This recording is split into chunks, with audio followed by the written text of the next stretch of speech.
जैसे देखिए आपका पहला क्वेश्चन दिया हुआ इधर, एकदम ध्यान से देखो। एक वर्ग का क्षेत्रफल एक आयत के क्षेत्रफल के समान है। आयत की लंबाई और चौड़ाई के बीच 48 सेंटीमीटर का अंतर है और आयत की चौड़ाई उसकी लंबाई से 1/4 है। वर्ग की भुजा कितनी है? इधर एकदम ध्यान से देखो, एक लाइन में बना देते हैं, कुछ एक्स वाई जेड मानने वाला नहीं है। इधर ध्यान दो, दोनों का क्षेत्रफल क्या बराबर ही आपको बोल दिया गया है, पूछा गया है कि नहीं। आयत से संबंधित सारा चीज है। देखो इधर आयत की हम लंबाई लिए, आयत की चौड़ाई ली। बोल रहा है कि चौड़ाई जो है लंबाई का कितना है? 1/4 भाग है। यानी लंबाई अगर 4 होगा तो चौड़ाई कितना होगा? 1। क्लियर, समझ गए ना। और लंबाई जो है चौड़ाई से कितना ज़्यादा है? 48। इन दोनों के बीच अंतर कितना का? 3 का। और इस 3 का वैल्यू कितना? 48। 3 का है ना 48, यहाँ से गुना कर, जब 3 हो गया 48 तो 1 कितना? 16। यानी 1 जब 16 हो गया तो ये कितना हो गया? 16 4 64। ये लंबाई चौड़ाई इसका निकल गया ना। अब बोल रहा है कि वर्ग का क्षेत्रफल और आयत का क्षेत्रफल दोनों तो आपका बराबर है। यहाँ हम लिख सकते हैं वर्ग का क्षेत्रफल क्या होगा? भुजा स्क्वायर। आयत का क्षेत्रफल क्या होगा? लंबाई इंटू चौड़ाई। तो वर्ग का भुजा निकालना है ना, तो इसको हम इधर ला सकते हैं कि नहीं? 64 इंटू 16, 64 का 8, 16 का 4, 8 4 32 सेंटीमीटर आपका। समझ में आया? और एक बार समझाएंगे, इधर ध्यान से समझो बात को। बोल रहा है कि आयत और वर्ग का क्षेत्रफल समान है, इससे भी कोई मतलब है नहीं। फिर आपको क्या पूछा गया है कि आयत की लंबाई वर्ग की चौड़ाई से ना, आयत की लंबाई उसकी चौड़ाई से कितना ज़्यादा है? 48 सेंटीमीटर ज़्यादा है कि नहीं? 48 है ना ज़्यादा है। फिर बोल रहा है कि वर्ग आयत का चौड़ाई लंबाई का कितना है ना? 1/4 भाग है, 1/4 भाग है। यानी इसको अगर हम लोग 4, लंबाई अगर 4 होगा तो 4 का 1/4 भाग कितना होगा? 4 से काटेंगे तो 1 होगा। समझ रहे हैं ना? ये 4 हो गया और ये कितना होगा ना? 1। दोनों के बीच अंतर कितना का? 3। रेशियो के हिसाब से कितना का अंतर ना? 3 का अंतर। और इस 3 का वैल्यू आपका क्वेश्चन में दिया गया है कितना? 48। यानी 3 जब 48 तो 1 कितना होगा? जल्दी बोलो। 16 होगा। 1 जब आ गया 16 चौड़ाई, लंबाई कितना उसका? 4 गुना 64 हो गया। अब आयत का क्षेत्रफल, देखो आयत का क्षेत्रफल वर्ग का क्षेत्रफल दोनों बराबर कर दिए, तो वर्ग की भुजा निकालना है, तो भुजा आ गया कितना ना? 32 सेंटीमीटर। जल्दी बनाओ। व्यास कितना है? वृत्त का दोगुना व्यास कितना है? चलिए देखते हैं। सेकंड दूसरा नंबर क्वेश्चन होगा ना। दूसरा नंबर जैसे देख क्वेश्चन दिया, एक वृत्त की परिधि एक वर्ग के परिधि के समान है। वृत्त 2πr और 4 है, दोनों इक्वल ना। फिर बोल रहा है वर्ग की भुजा 33 सेंटीमीटर है, तो वृत्त का व्यास का दोगुना आपको निकालना है। इधर एकदम ध्यान से दो, कोई एक वृत्त, कोई एक क्या है ना? वर्ग। दोनों चीज क्या है? क्या समान है? ध्यान दो, परिधि है, इसका 2πr, इसका कितना? 4। दोनों चीज इक्वल है। वृत्त की परिधि और वर्ग का परिमाप, दोनों चीज आपका बराबर है कि नहीं। अब इसमें देखिए कुछ दिया होगा 2, पाई का मान कितना? 22/7। ये r 4, इसका भुजा कितना? जल्दी देखो, 33। वर्ग का भुजा 33 है। कुछ कटने का उपाय देखो इधर ध्यान से। 11 दूनी 22, 11 तिये 33, 2 से काटेंगे 2 दूनी 4, 2 1 के 2, कट जाएगा। यानी r बराबर कितना आया? 7 तिये 21। त्रिज्या कितना आया ना? 7 तिये 21। अब बोला वृत्त का व्यास का दुगुना, तो इसका व्यास कितना हो? ध्यान दो इधर, 42। वृत्त का व्यास 42 होगा कि नहीं। अब पूछा गया कि व्यास का भी दोगुना, यहाँ लिख लेना है, व्यास का दोगुना। जब इस व्यास कितना है? 42। फिर बोला इसका दोगुना, तो 42 इंटू 2, आंसर कितना? 84 सेंटीमीटर आपका आंसर। देखो ऑप्शन में होना ही चाहिए। अरे 84 तो इसमें है नहीं, रुको एक मिनट, इनमें से कोई नहीं तो नहीं ना होगा। 25, ठीक, इनमें से कोई नहीं आंसर है। यानी आंसर इसका हो जाएगा 84, क्योंकि व्यास का दोगुना पूछा है।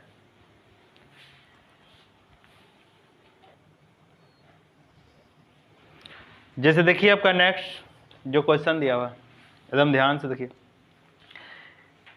एक वर्ग का क्षेत्रफल एक आयत के क्षेत्रफल के समान है। आयत की लंबाई 125 सेंटीमीटर और चौड़ाई लंबाई का 1/25 है। वर्ग की परिधि क्या है? तो देखो यार, वर्ग की परिधि तो निकालना क्या होगा ना, परिमाप वही ना हुआ, भुजा चाहिए।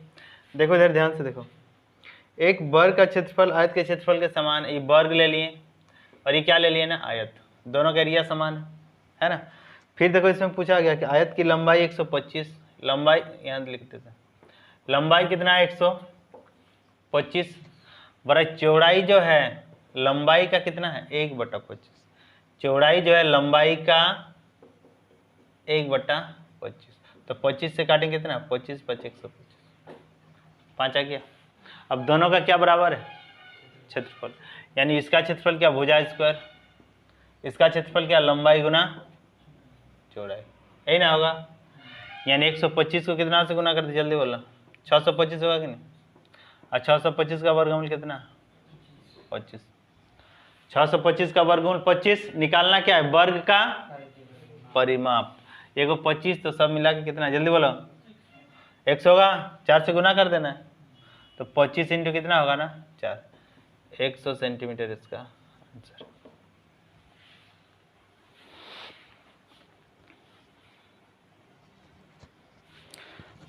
देखो ये देखिए नेक्स्ट क्वेश्चन दिया, एक वृत्ताकार प्लॉट का क्षेत्रफल एक आयताकार प्लॉट से क्या है ना, दोगुना है। आयताकार प्लॉट का क्षेत्रफल इतना है 11,088 वर्ग मीटर है, तो वृत्ताकार प्लॉट की परिधि कितनी। देखो वृत्त के बारे में एक चीज बता दे, वृत्त का परिधि निकालो या क्षेत्रफल निकालो, त्रिज्या चाहिए ना, लास्ट में निकालना क्या है, वर्ग की ना वृत्त की परिधि, तो हमको त्रिज्या चाहिए कि नहीं। तो त्रिज्या निकालने के इधर देखो, बोल रहा है कि आयत है ना, वृत्ताकार प्लॉट है ना, वृत्त है, अरे क्या है ना, आयत है। ये वृत्त का जो क्षेत्रफल है आयत का क्षेत्रफल से कितना गुना है, दोगुना है कि नहीं, दोगुना है, यही ना पूछा गया। आयत का क्षेत्रफल कितना दिया, जल्दी बोलो, 10 इतना है, तो इसका वृत्त का जो क्षेत्रफल होगा इसका कितना होगा, तो जल्दी बोलो कितना होगा, इसका दोगुना होगा कि नहीं। तो वृत्त का क्षेत्रफल क्या होता है, पाई आर स्क्वायर। अब इसका क्या कर देंगे, दोगुना होगा, यही ना होगा। अब इसे हम कर सकते हैं, पाई का मान कितना 22/7, त्रिज्या क्या आर स्क्वायर 110, 88 इंटू कितना हो जाएगा ना 2, ये होगा। अब इसको काट सकते हैं, यहाँ इधर से देख लो, ये आर स्क्वायर बराबर कितना हो जाएगा 110, 88 टू 7 यहाँ गुना होगा, नीचे कितना होगा 22, 2 से काटेंगे तो कितना बार में 11, यहाँ से देखो खुद दिखाई दे रहा है, 11 दाएँ कितना होगा, अरे 11 दाएँ 110 होगा कि नहीं, और एक 0 यहाँ आ जाएगा, यानी 11 8 88। अब ये आर स्क्वायर बराबर इतना आया, ध्यान से देखो, आर स्क्वायर बराबर कितना 7 8 56, इधर कितना 70 होगा, देख लो। आर स्क्वायर बराबर त्रिज्या ना आया ना, त्रिज्या भी इससे निकालेंगे तो आर त्रिज्या बराबर कितना, देखो इसका वर्गमूल निकालने का तरीका देखो, लास्ट में 6 होगा ही, लास्ट में 6 होगा कि नहीं ना, लास्ट में देखो इधर ध्यान दो, लास्ट में 6 रहता है, किसका स्क्वायर होता है 4 या फिर 6 का होता है। ये फर्स्ट वाला क्या होगा 8 8 64, 8 8 64 होगा कि नहीं, 64 जब हो गया 8 8, इधर ध्यान से देखो 64 जब हो गया यहाँ 8 8 64, तो लास्ट में 84 या फिर 86, यही दोनों चीज में फंस गए कि नहीं। लेकिन एक ट्रिक देखिएगा, आप लोग को हम इसमें पढ़ा भी चुके हैं कि 84 और 86 के बीच में क्या आता है ना 85, और 85 का वर्गमूल निकालने के लिए क्या करते हैं, देखो इधर हम समझो बात को, 85 का वर्ग स्क्वायर निकालने के लिए क्या करते हैं, लास्ट में 25 होता है और एक बढ़ा के गुना करते हैं, 8 9 72, 72 25 होगा 85 का, 72 25 जब हो जा रहा है 85 का, तो 72 से एक कम है या ज़्यादा है, तो कौन वाला होगा, समझे बात को, कितना हो जाएगा ना 84 हो गया।